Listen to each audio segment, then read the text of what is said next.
Les inéquitables. Philippe Jean, ouais, je continue à suivre l'auteur depuis 37 le matin, en fait, 50 contre 1, c'est une première nouvelle.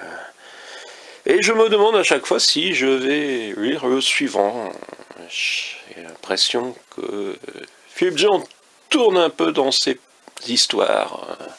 Je me souviens d'une de ses interviews où il précisait que l'écrivain doit proposer quelque chose qui sert à voir le monde. L'écrivain est celui qui aiguise le regard. Il nous permet de voir les mêmes choses mais sous un angle différent. Le rôle de l'écrivain est de donner une vision du monde.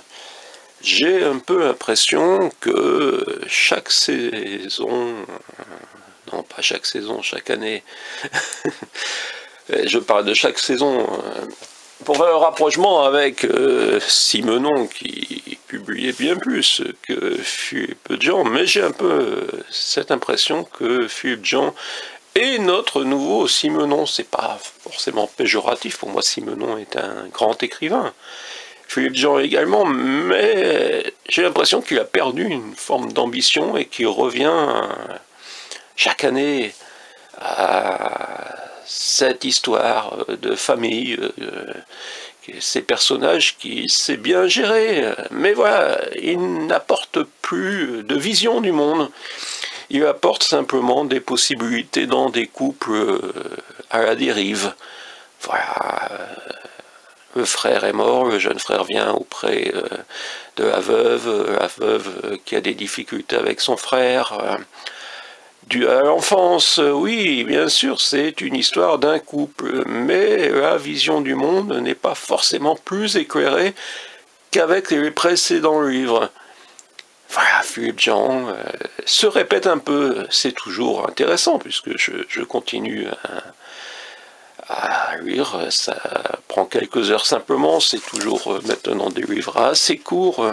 Oui, j'avais même eu la série des Doddy Bag, et oui, on retrouvait déjà un des personnages qui s'appelait Marc, oui, et l'autre c'était pas Patrick, mais c'était Paul, je crois.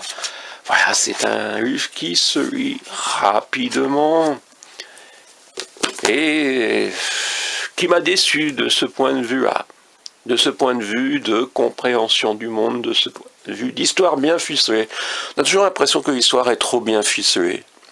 Ouais, Philippe Jean, alors c'est quand un grand roman à l'américaine, quelque part, le John Irving français, on aurait pu espérer de Philippe Jean qu'il devienne le John Irving français. Mais voilà, c'est une œuvre que je continue à suivre, bien sûr. Et je me permets de donner aussi une chronique un peu critique. Oui, quand on a lu l'ensemble de l'œuvre, Les Inéquitables, voilà, on le laisse tomber sur les autres. Oui, je vais vous causer de soif à une automne que j'ai emprunté à la bibliothèque et que j'ai même terminé. 150 pages, vous voyez, avec avoir 50 ans. Paul Auster avait 50 ans en 1997. Reprendre un bonheur insoutenable et se poser la question de l'état de notre société. La France harmonieuse, c'est... Les poissons me regardent, Jean-Paul Dubois. Arrêtez d'écrire. À Cahors, 42 inscriptions au monument historique, et nous allons regarder ensemble ce bouquin si cette chatte nous le permet, ou alors